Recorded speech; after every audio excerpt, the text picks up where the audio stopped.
Mis queridos hermanos, con frecuencia se lee y oye en los medios de comunicación acerca de los cambios que en el interior de las personas se pueden esperar como efectos del coronavirus.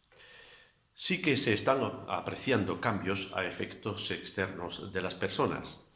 Por ejemplo, en asuntos de infraestructuras, en los que aprovechando el reducido tráfico de vehículos en las ciudades, se están reduciendo los carriles de coches y ampliando carriles para bicicletas. A efectos de higiene se habla de la influencia que va ganando la producción de materiales antibacterianos, como son los resultantes de las aleaciones con cobre, plata o titanio. A efectos sociales se aprecia un incremento de los llamados co-housing, que son personas mayores que se unen para compartir viviendas. Todos estos cambios obedecen a la convicción de que el ser humano debe ser más ecológico, reduciendo el despilfarro en el consumo de productos insanos y aumentando la adquisición de productos sostenibles. Ideal sería, desde luego, que en lo personal y con ello en las relaciones interpersonales creciera más la afectividad. Sabemos que el propio sistema de la vida implantado hace entender que la solidaridad no es caridad. Y esto se refleja en un inevitable distanciamiento social que va a seguir después de la pandemia. Un ejemplo de ello lo tenemos en Alemania, donde vivimos. Los grandes capitales, los bancos y las instituciones financieras son las que han adelantado el dinero que se reparte para los que se hallan en jornada laboral reducida, o Kurzarbeit, como decimos en Alemania. Estos señores no dan el dinero por caridad, sino por el beneficio que le aportan los intereses. La conocida tijera, así, entre ricos y pobres, se abre un poco más. Ante esta situación, que impone un reconocimiento de los impedimentos propios de la vida, todo lo que parezca afán por mejorar en las relaciones personales se nos antoja una utopía, es decir, un sueño terrícolamente irrealizable. Aquí aparece en escena entonces el cristianismo, no el viciado por los intereses y la propia condición humana, sino aquel que es el resultante de un vivir en el Espíritu Santo, en la fe de Jesucristo, y que practica una de las enseñanzas prioritarias del Maestro, el amor. Aquí la solidaridad sí que es caridad, sí que es amor.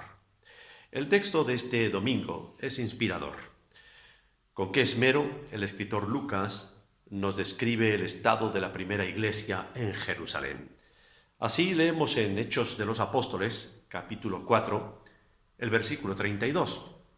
Dice: la multitud de los que habían creído era de un corazón y un alma.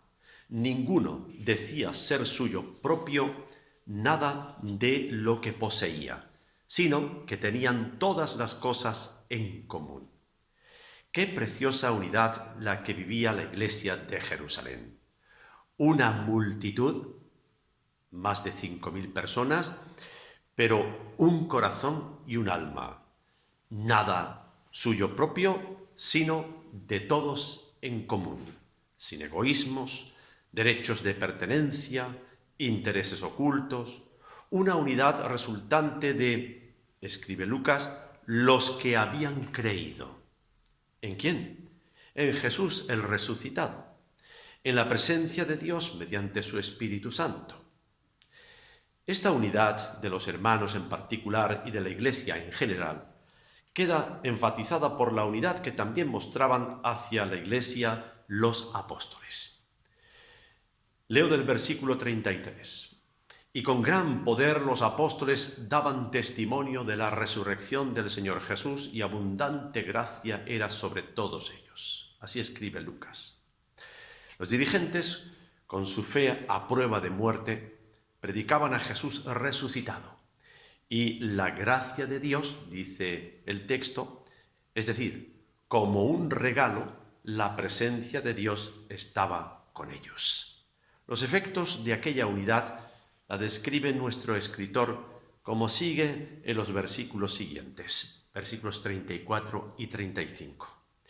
Así que no había entre ellos ningún necesitado, porque todos los que poseían heredades o casas las vendían y traían el producto de lo vendido y lo ponían a los pies de los apóstoles, y se repartía a cada uno según su necesidad. Los efectos de la presencia de Dios con ellos llevaba a que no había entre ellos ningún necesitado de cosas materiales. Y concluye Lucas con un modelo de cristiano de la época, versículos 36 y 37. Entonces José, a quien los apóstoles pusieron por sobrenombre Bernabé, que significa hijo de consolación, levita, natural de Chipre, vendió una heredad que tenía y trajo el producto de la venta y lo puso a los pies de los apóstoles. Para una muestra, con un botón sobra. El chipriota José era un hombre que juntaba las cualidades de una fe responsable con sus efectos prácticos. Sus cualidades para hablar y predicar de Jesucristo eran conocidas, pero más de esto, lo que también le distinguía era ser un hombre solidario por caridad, por amor. No hay religión sin responsabilidad, así lo muestra este cristiano. Y este bueno de José, que tenía unas tierras en la isla de Chipre, ve la necesidad de sus hermanos jerosolimitanos y no tiene por menos que vender algunas de sus posesiones y poner el dinero a disposición de los apóstoles para que se ayude a aquellos necesitados.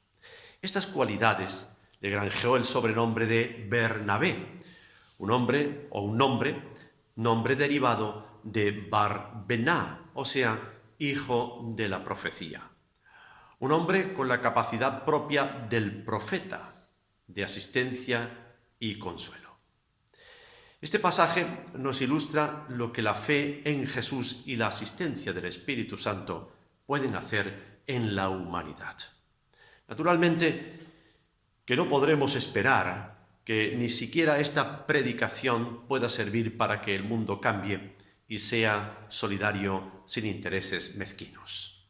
Ojalá los políticos y dirigentes de los grandes capitales e instituciones financieras se comprometieran en asistir con un mínimo vital a los necesitados, con provisión, aunque fuera de jornadas reducidas, Kurzarbeit, como decimos en Alemania, para los que han quedado sin trabajo, o incluso con la creación de un fondo de rescate para las naciones. Ojalá. Pero, desde luego, sí que nosotros los cristianos estamos para cumplir con lo que es del Evangelio de Jesucristo y mostrar nuestra solidaridad con los débiles, nuestro compromiso con nuestra fe en tiempos de esta pandemia del coronavirus. Para nosotros no debe ser este ejercicio una utopía o sueño irrealizable, sino la actividad lógica de nuestro creer. Así pues, ánimo y démonos a seguir los pasos de aquella primera iglesia de Jerusalén en unidad y solidaridad. Amén.